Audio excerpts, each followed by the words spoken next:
आज की वीडियो में हम बीजीय व्यंजकों का गुणा करना सीखेंगे।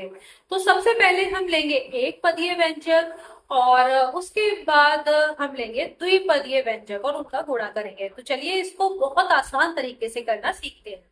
तो सबसे पहले हमने एक पदीय बीजीय व्यंजकों को लिया है 6x² गुणा 5x³ तो इसकी गुणा कैसे करेंगे? तो इसकी एक ट्रिक है कि अंकों का गुणा करिए, जैसे 6 और 5 का गुणा करना है और फिर जो x की घात है उनको जोड़ देना है, यानी अंकों का गुणा और घातों का जोड़। तो चलिए इससे करते हैं। 6 की हमने 5 से गुणा की और फिर x जो हमारा चर है उसकी घातों को जोड़ दी। यहाँ घात 2 है और फिर दूसरे में घात 3 है, तो दोनों को जोड़ देंगे तो x की घात कितनी हो जाएगी? 5। तो हमारा आंसर आ गया 30x की घात 5। तो ये आपका पहला सवाल हो गया। इसी तरीके से दूसरा भी करना है। तो इसमें -3 यहाँ अंक है और चिन्ह सहित लेना है आपको, और यहाँ 2, इन दोनों की गुणा करेंगे -3 और 2। ठीक है, तो आप ये ओरल भी कर सकते हैं, यहाँ पे मैं आपको करके बता रही हूँ। यहाँ और फिर क्या होगा? ए की यहाँ पर घात देख रहे हैं तो 1 है और यहाँ पर घात कितनी है? 2 है। तो इनको घातों को जोड़ेंगे तो a की घात 3 और यहाँ पर b की घात 2 यहाँ, और यहाँ पे कितनी है? 1। तो ये हो गया -a की घात 3 b की घात 3। ये आपका आंसर हो गया। तो इस तरीके से आप जो एक पदीय हैं उनको आसानी से ओरल कर सकते हैं। इसमें आपको कहीं भी लिखने की जरूरत नहीं है। मैंने आपको बता दिया कि किस तरह से लिख के करना है, लेकिन आपको लिखने की, अगर कॉम्पिटिटिव एग्जाम में डायरेक्ट आप से कर सकते हैं।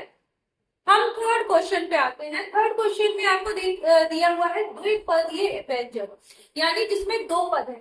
इस वाले में देखिए एक x है और दूसरा 5 है, इसमें एक x है और दूसरा 4 है। तो द्विपदीय बीजीय व्यंजकों की गुणा करने में हम वैदिक ट्रिक का यूज करते हैं, ऊर्ध्वक्रियाव्याम, यानी वर्टिकली और क्रॉस वाइज। तो चलिए इस विधि को सीखते हैं। तो यहाँ पर हम क्या करेंगे? x+5 और x+4, इसको x+5 और x+4 आपने लिख लिया। आप इसको गुणा करिए, सीधे ऐसे लिखिए और इसे 3 भाग में बांट लीजिए। ठीक है, बांटा।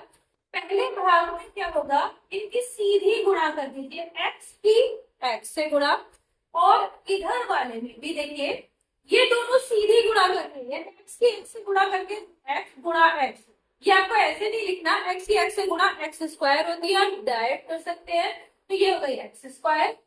यहाँ पे 5 की 4 से गुणा 20, 5 चौक 20, वो यहाँ लिखती है 5 गुणा 4 20। तो ये आपको लिख के नहीं करना, जब एक दो सवाल कर लेंगे ओरल कर सकते हैं। फिर बीच वाले पोर्शन में क्रॉस मल्टीप्लाई करनी है, यानी x की इस वाले x की 4 से और इस वाले x की 5 से। तो यहाँ हो गया 4x प्लस 5x, कितना हो गया? 9x। ये आपका हो गया फाइनल। क्या लिखेंगे? x² प्लस 9x, ये वाला ये प्लस का है तो आप लिखेंगे 9x प्लस का 20। ये आपका आंसर हो गया। तो आपको पता चल गया होगा कि क्या करते हैं।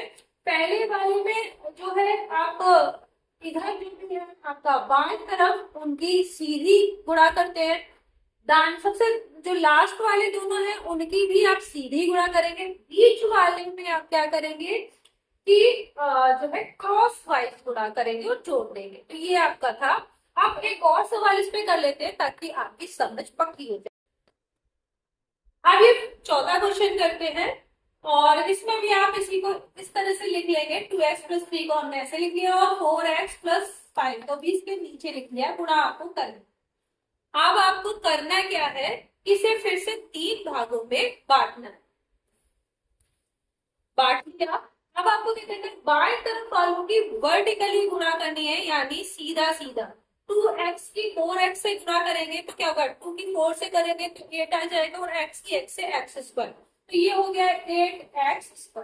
ठीक है, देखिए ये वाला अगर गुणा करेंगे आप इन दोनों की, तो आप इधर देखिए, इन दोनों की भी गुणा करेंगे, 5 के 3 से गुणा 15, तो ये आप ऐसे ही डायरेक्ट लिख सकते हैं। आप देखिए बीच वाले में 2x की किससे करेंगे, 5 से, तो कितना हो गया, 5 दूनी 10x, तो यहाँ हो गया 10x पहला। दूसरे में जब गुणा करेंगे तो 4 की 3 से 12 और x, तो ये हो गया 12x। अब ये दोनों मिला के कितना हो गया, आपका हो गया 22x, तो यहाँ हो गया 22x। अब आपका ये, तो यहाँ पहला वाले में 8x² प्लस ये कितना है 22x प्लस 15, ये आपका क्या हो गया, आंसर आ गया। तो हमने देखा कि किस तरीके से हम वर्टिकली और क्रॉस वाइज से बड़े बीजीय व्यंजकों को गुणा कर सकते हैं।